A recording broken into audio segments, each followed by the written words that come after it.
ओम गणेशाय नमः। बोलो विष्णु भगवान की जय। वैशाख मातम का 7वां अध्याय।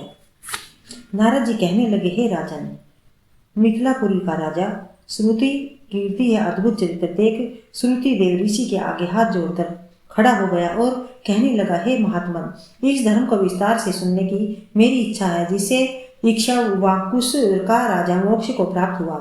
श्रुति देव कहने लगे, हे राजन, तुम धन्य हो जो युवावस्था में ही तुमने भगवान के प्रिय धर्म के लिए इतना प्रेम है।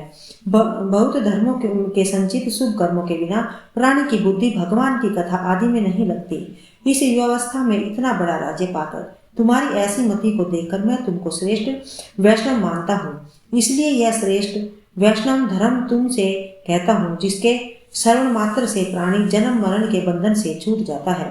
जैसे प्रत्येक मनुष्य के लिए सोच स्नान संध्या अर्पण आदि नित्य कर्म है, वैसे ही वैशाख मास के सभी कर्म, वैशाख मास के धर्म जैसे जल का घड़ा देना, प्याऊ लगाना, मार्ग में छाया करना, जूता खड़ाऊ, छतरी तथा पंखे का दान करना, श्रम को दूर करने वाले गोरस का दान, बावड़ी, कुआं, तालाब तथा धर्मशाला आदि बनवाना, नारियल, ईख, कपूर और कस्तूरी आदि दान करना, चंदन आदि सुगंधित द्रव्य, सैया, खाट, आम और दूसरे फल पुष्प, सायंकाल शरबत, पूर्णिमा के दिन सब तरह के अन्न पान का दान करना, चैत्र की अमावस्या को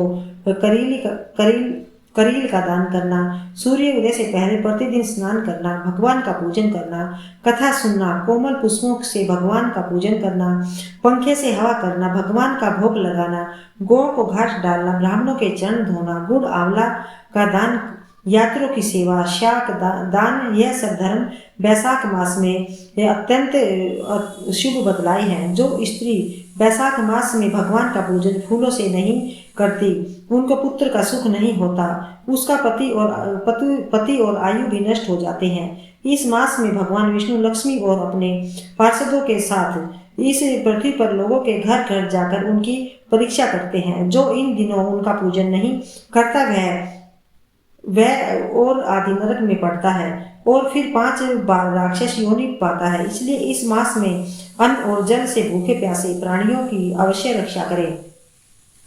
7वां अध्याय समाप्त।